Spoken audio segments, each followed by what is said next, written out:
Enok, 4-0 kayo ngayon. Ano masasabi nyo sa nilalaro nyo? So far, okay naman kami po kasi nagagawa namin na maayos yung mga gusto ng coaches. Sana po magtuloy lang. Mukhang paborito ko ni Coach Jimmy kasi usually sa starting lineup ka. Ano bang meron? Ano lang naman po ako nagtatapos. Ano lang ako. Ano lang naman. Matik yan, syempre. Galing.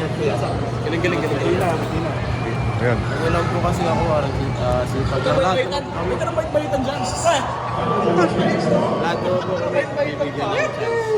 Yan lang po. Forward lang po sa training. Pwede mapasok po rin. Ready lang po.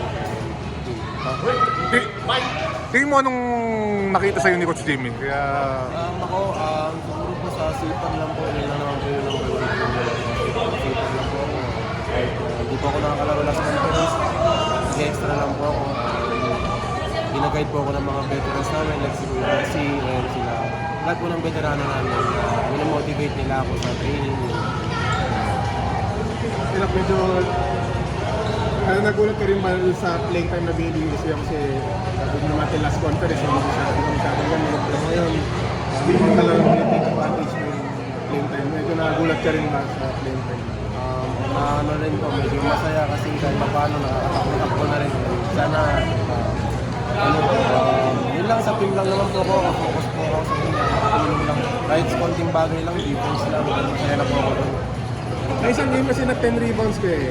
Isa rin ba yun sa team na gusto mong itulong sa team yung Kahit rebounds? maka-rebound lang, maka-defense lang, one stop, yun lang po matutulong ko sa team masaya. Anong nangyari doon kay Jericho kanina?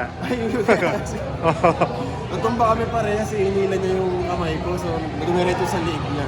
Siyempre, sa game na rin po, gusto mo rin ipakita na ano ka rin, pumapalag ka rin, pero respect ko rin kay Kuya Jericho kasi great po sa Nagpakabot pa kayo?